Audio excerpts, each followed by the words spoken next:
07 citizens, my name is Black and welcome to this really quick guide on how to start up your ship and take off and go to your very first station. Now with the 323 update, so much has changed, so let's go ahead and get you up into space.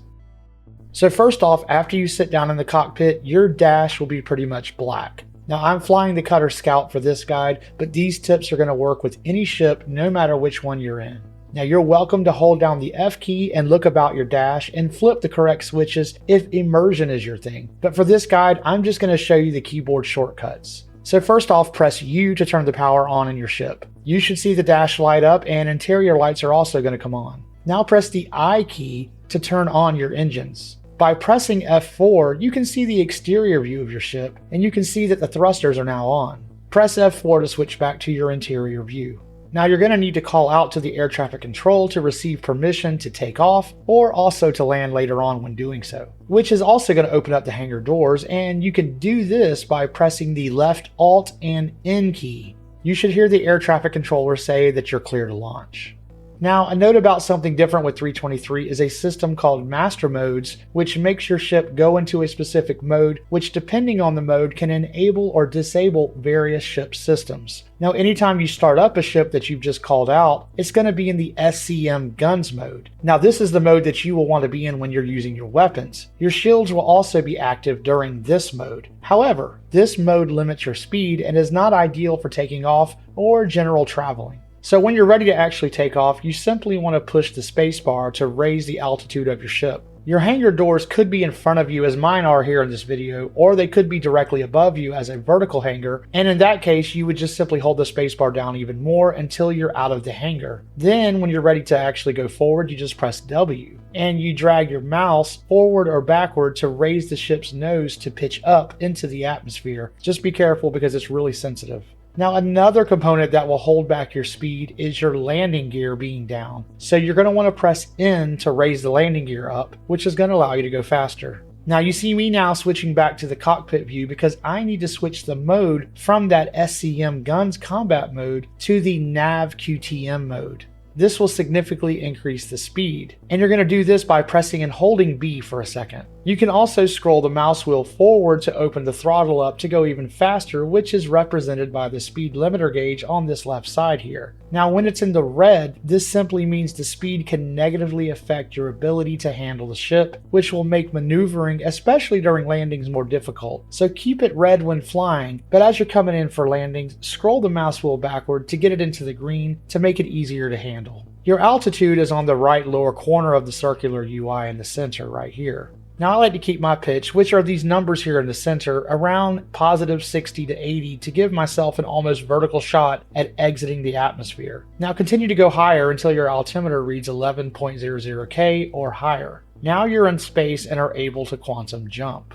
Now you're going to want to press F2 to call up your star map. Now if you're not sure where to go to set your home base of operations, might I suggest just typing in L1 in the upper left hand search box. These L1 stations are great places to call home. Whether it's ARC L1, Crew L1, HER L1, or MIC L1, they all offer shops to buy weapons, ammo, tools, and armor. They also have a clinic that you can set your spawn point to, so when you die, you end up back there instead of back down on the starter planet that you chose, which can take longer to get back into the game after dying. Anyway, select one of those stations. I happen to choose ARC L1, then press that route button, which will set your jump coordinates. The right side shows how many jumps it's going to take, and if you did not have enough fuel, it's going to tell you that as well. Anyway, you can now press F2 again to exit the star map. Now you need to look for this little blue icon and point your ship's nose in that direction and line up that little tiny circle in the center of your view screen, which should then spool up the engine once they align.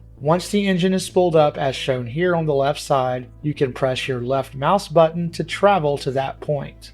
Now a little note about OM jump points, they're just the points around a planet to move around it, so you can have line of sight to make the larger jump. They're just little quick jumps, and you might have 2 or 3 jumps, or maybe 5 or 6 or more as we get new systems in the future. Anyway, after each jump, look for the blue icon and jump again. Once you're on your last jump, the icon should be red and list the name of your designation, just as mine does here showing ARC L1, Wide Forest Station. These longer jumps can last anywhere from a minute or two to over 10 minutes, depending on the distance and if you've upgraded your quantum drive or not. For more on upgrading your ship parts, check out my loadout videos for your specific ship. Alright, so once you arrive, you will then want to fly closer to the station. Be careful about flying too fast because out in space, your ship can fly much faster, but is also harder to slow down. So until you're used to it, I would say to fly at about halfway into the red and slowing down once you get within 5K of the station. Once you're close enough, the air traffic controller will signal to you to make the contact. Again, contact them by pressing left Alt and N.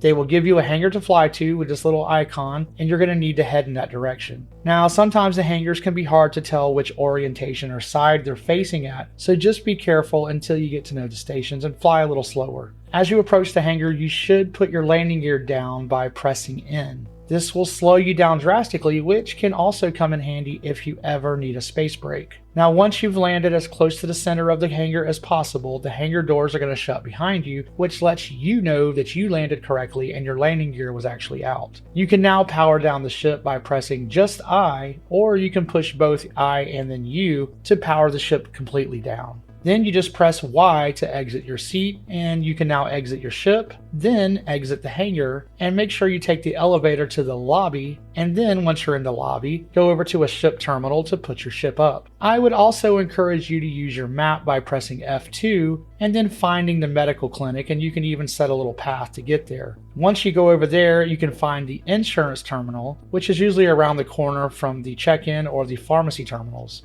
It's at these insurance terminals that you can set your spawn point. At the screen here, just select Transfer Imprint and you're all set. You have now flown your ship and landed it at a good place to set up a base of operations and to resupply at. Now when you die, you're going to end up back here until you change that spawn point.